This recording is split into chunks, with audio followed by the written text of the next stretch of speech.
ஒரு rasmalai cake order வந்துச்சுன்னா கண்டினியூஸாக ரசமலாய் கேக் ஆர்டர் தான் வரும். அதுக்கு பார்த்திங்கன்னா செப்டம்பர் 5 தான் ஒரு நல்ல எக்ஸாம்பிள். ஃபஸ்ட்டு பார்த்திங்கன்னா இந்த 1/2 kg rasmalai cake order YouTube மூலமாக தான் வந்து ஒருத்தவங்க ஆர்டர் பண்ணியிருந்தாங்க. அவங்களுக்கு பார்த்திங்கன்னா சூப்பராக செஞ்சு அவங்க வீட்டில் வந்து டெலிவரி பண்ணியாச்சு. ஸோ அதை பார்த்துட்டு சேம் அதே எல்லோ அண்ட் ஒயிட் தீம்லேயே வந்து பண்ணி கொடுங்க அப்படின்னு சொல்லிட்டு எங்கள் ஷாப்பில் வந்து 1 kg வந்து ஒரு கஸ்டமர் ஆர்டர் கொடுத்துருந்தாங்க. அவங்களுக்குமே பார்த்திங்கன்னா சூப்பராக ரசமலாய் கேக் வந்து பண்ணி கொடுத்துட்டேன்.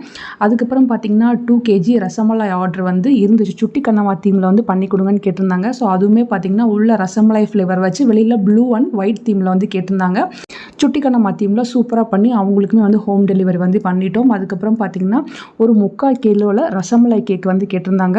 ஸோ அது பார்த்திங்கன்னா ஃபஸ்ட்டு வெட்டிங் ஆனிவர்சரிக்கு தான் இருந்துச்சு. அவங்க ஃபோட்டோலாம் வச்சு சூப்பராக வந்து பண்ணி கொடுத்துருந்தோம். ஃபஸ்ட்டு 1 kg கேட்டிருந்தாங்க. அதுக்கப்புறம் ஹார்ட் ஷேப்பில் வந்து 3/4 கிலோ போதும்னு சொன்னாங்க. அதுக்கேற்ற மாதிரி பண்ணி டெலிவரி பண்ணியாச்சு. ஸோ மீதி இந்த பேலன்ஸ் கேக்கில் பார்த்திங்கன்னா வீட்டுக்காக என் பொண்ணுக்கு கொஞ்சம் ட்ரெஸ்லிச்சர்ஸ் கேக் வந்து பண்ணியிருந்தேன். அதை ஸ்டேட்டஸில் பார்த்துட்டு ஒருத்தவங்க எனக்குமே அது போல் பண்ணி கொடுங்க, ஒரு 1/4 கிலோவில் பண்ணி கொடுங்கன்னு கேட்டிருந்தாங்க. அவங்களுக்கு பார்த்திங்கன்னா சூப்பராக ட்ரெஸ்லிச்சர்ஸும் பண்ணி கொடுத்தாச்சு. ஸோ கண்டினியூவாக ஒரு 2 days ரசமலாய் ஆர்டராகவே இருந்துச்சு. ஸோ உங்களுக்கு இது போல் வேணும், நீங்கள் ட்ரிச்சிக்குள்ளே இருக்கீங்கன்னா தாராளமாக என்கிட்ட ஆர்டர் பண்ணலாம் ஃப்ரெண்ட்ஸ். தேங்க்யூ.